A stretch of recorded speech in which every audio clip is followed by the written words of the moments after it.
अस्सलाम वालेकुम नाज़रीन, मैं हूं मोहम्मद हफीज़ ख़ान टुडे विद हफीज़ ख़ान के साथ। और आज हम बात करेंगे, जो हमारा सिलसिला है किताबों के तज़किरे का, मैं और मेरी किताबें। आज इस सिलसिले में मेरा तीसरा नावल जो उर्दू ज़ुबान में लिखे गए उस पर बात करेंगे, जो भी हाल ही में बुक कार्नर जेलम ने शाये किया है करकनाथ के नाम से। इसका ये टाइटल बनाया है तलत शकील साहब ने, और जो उस नावल की रूह को ज़ाहिर करता हुआ ये टाइटल है। और इसे बड़े एहतमाम से इसका प्रीमियम एडिशन छापा गया है बुक कार्नर वालों की तरफ से, अमर शाहिद साहब और गगन शाहिद साहब की काविशों से। करकनाथ मुर्गियों की एक ख़ास नस्ल होती है जो बिल्कुल ही स्याह होती है। इसकी आँखें स्याह, पर स्याह, कलगी स्याह, पंजे स्याह, हत्ता कि इसका गोश्त स्याह, हड्डियाँ स्याह, और इसका जो खून होता है वो भी खासा स्याही मायल होता है। गए वक्तों में ये इसको एक पुरस्कार हैसियत हासिल थी, और इसे आमतौर पर किसी ख़ास बीमारी के लिए या सदक़े के लिए भी इस्तेमाल किया जाता था। लेकिन करकनाथ को मैंने एक अलामत के तौर पर, एक स्याही की अलामत के तौर पर बरता है कि हमारा मुआशरा जो ज़माने हाल में किस कदर स्याह हो चुका है। ये नावल बेस करता है दो लड़कों पर, शबीर उर्फ शाका और काशिफ उर्फ काशी। ये दोनों लड़के अपने घरों में और अपने घरों से बाहर भी सौडमी का शिकार होते हैं, और उससे ये डर कर, खौफजदा होकर बाहर भागते हैं और लाहौर पहुंचते हैं।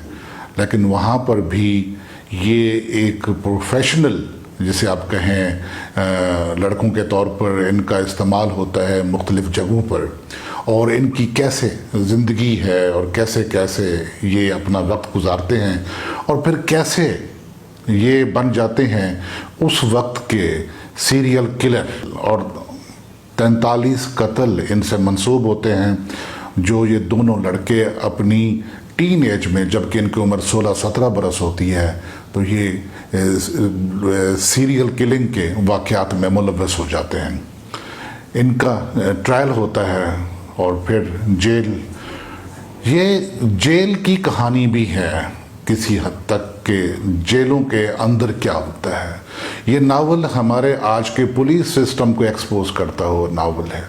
इस नावल में हमारा जो निज़ाम अदल है, और ख़ास तौर पर जो क्रिमिनल जस्टिस सिस्टम है, उसको वो क्या है, कैसे काम करता है, वो भी इस नावल में आपको दिखाई देगा।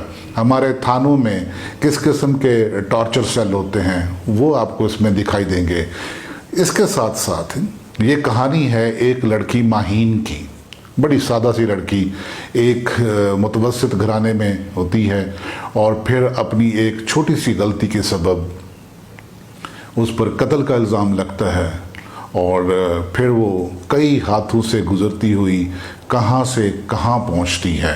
ये एक पूरी दास्तान है, और उसका जो नफ्सियाती जो तज्ज़िया है वो इसमें किया गया है कि एक ऐसा किरदार, एक ऐसी लड़की जो अपनी अवाइल उम्र में एक बदकिस्मती का शिकार होती है, तो उसका करैक्टर कैसे बिल्ट होता है, उसकी नफ्सियात कैसे बिल्ट होती है, वो कैसे बिहेव करती है, और लोग उससे कैसे बिहेव करते हैं। ये कहानी है ताकत के टकराव की। इसमें मुक़्तदिर कैसे टकराते हैं अपने छोटे छोटे मफादात के लिए। ये कहानी है एक मीडिया अटैक ऑन की। ये कहानी है एक बहुत बड़े बिजनेसमैन की, बड़ा साहब की, जो अल्टीमेटली इक़्तिदार की ग़ुलाम गर्दशों में जा पहुंचता है, और फिर इक़्तिदार अपने पंजे में रखने के लिए वो कैसे कैसे स्याह खेल खेलता है। इस कहानी में एक किरदार ज़फ़ीरा अहमद का है, खातून का, जो तनहा लड़ती है, और वो एक बड़ी, जिसे कहते हैं एडवर्टाइजिंग एजेंसी बना लेती है, कंपनी बना लेती है, मुल्क की सबसे बड़ी। लेकिन उसको कैसे कैसे इम्तिहानों से गुज़रना पड़ता है। इसमें एक किरदार है मुबश्शिर रज़ा का, جو نام بدلتا ہے لیکن اس کا کام وہی ہے. وہ دنیا کی ہر لڑکی کو، ہر عورت کو اپنی دسترس میں رکھنا چاہتا ہے. وہ اسے بھاگنے نہیں دیتا اور اسے کھونٹی پہ لٹکا کے رکھتا ہے. اور اس کے ہاں ایک کھونٹیاں بنی ہوئی ہیں جس پہ مختلف لڑکیاں جو اس کے چنگل میں پھنستی ہیں، ہر لڑکی ایک کھونٹی پہ لٹکی ہوئی ہے. اسی طرح اس میں ایک کردار ہے دانش سعید کا کہ دانش سعید کہاں سے نکلتا ہے اور کہاں پہنچتا ہے. اس ناول میں آپ کو کوئی ہیرو نہیں ملے گا، اس ناول میں آپ کو کوئی ہیروئن نہیں ملے گی. اس ناول میں آپ کو وہ والی نیکی کا تصور جو ہمارے ہاں روایتی طور پر ہوتا ہے وہ نہیں ملے گا. اس ناول میں جو ہمارے معاشرے میں ہو رہا ہے وہ یہ ہے کہ بڑی برائی چھوٹی برائی پہ غالب آتی ہے، اور پھر اس بڑی برائی نے ایک چوغا پہن رکھا ہے نیکی کا. ہم نے دیکھا کہ ہمارے ہاں چھوٹے گناہ پر بڑا گناہ غالب، چھوٹے ظالم پر بڑا ظالم غالب، اور چھوٹے شیطان پر بڑا شیطان غالب. اور جب ایک غالب گناہ سامنے آتا ہے تو پھر وہ ہمارے ہاں گناہ نہیں گردانا جاتا. جب ایک بڑا ظالم سرخرو ہو کے سامنے آتا ہے تو وہ ظالم نہیں گردانا جاتا. اور اسی طرح ایک بڑا شیطان جب چھوٹے شیطان پر غالب ہو کے سامنے آتا ہے تو وہ شیطان ہی نہیں گردانا چاہتا.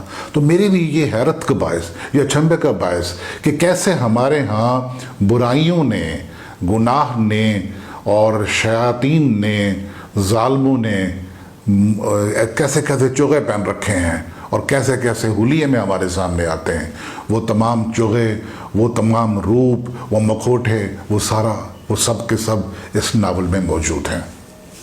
اسی طرح اس میں چھوٹی محرومی کہیں گھاٹ اترتی رہتی ہے بڑی محرومیوں کے.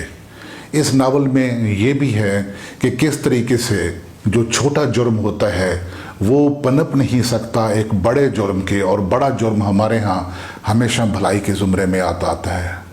اور وہ لوگ جو چھوٹے چھوٹے جرائم کرتے ہیں وہ تو سزا کے مستوجب ٹھہرتے ہیں، اور جو بڑے جرم کرنے والے ہیں وہ کہیں بڑے نیک نام. جیسے میں کہا کرتا ہوں کہ جو کرپشن ہے اس کی بھی اسکیپ ویلاسٹی ہے. جیسے ایک راکٹ کو زمین کے مدار سے باہر جانے کے لیے ایک مخصوص اسکیپ ویلاسٹی چاہیے ہوتی ہے، اسی طرح ہمارے معاشرے میں بھی یہ ہے کہ جس شخص نے کرپشن کی انتہا کر لی اور اس اسکیپ ویلاسٹی سے باہر نکل گیا، زمین کی کشش ثقل کا مدار توڑ کے باہر نکل گیا، تو اس پر ہمارے قوانین کچھ اثر انداز نہیں ہو سکتے. اور جو کرپشن کی انتہا کو نہیں چھو سکتا اس کے لیے ہمارے قوانین بھی ہیں، اس کے لیے ہمارا ہر نظام بھی ہے اس کو گرفت میں لانے کے لیے. تو یہ ناول زمانہ موجود کو ظاہر کرتا ہے، اور جس قدر سیاہی پھیل چکی ہے اس میں میں نے دعا کی ہے کہ کاش اس میں سے کوئی رمق، کوئی درز ایسی بھی ہو جس سے روشنی در آئے. لیکن ابھی تک جو میں نے دیکھا، اور اتنے بڑا جو میرا ایک پورا عرصہ گزرا مختلف جابز میں یا جو کرمنل جسٹس سسٹم میں رہتے ہوئے، تو میں نے یہ دیکھا کہ ہمارا معاشرہ کرکنات بن چکا ہے کہ جس کا ظاہر بھی سیاہ ہے اور جس کا باطن بھی سیاہ ہے. یہاں چھوٹی برائی پر ہمیشہ بڑی برائی غالب آتی ہے، اور بڑی برائی نے نیکی کا چوغا پہنا ہوا ہے. تو یہ تھا آج کے ناول کرکنات کا ذکر جو بک کارنر جیلم والوں کے ہاں سے دستیاب ہے، اور انشاءاللہ آئندہ کسی اور کتاب کے ساتھ پھر آپ کے ساتھ حاضر ہوں گے. اجازت دیجیے محمد حفیظ خان کو. بہت شکریہ. خدا حافظ.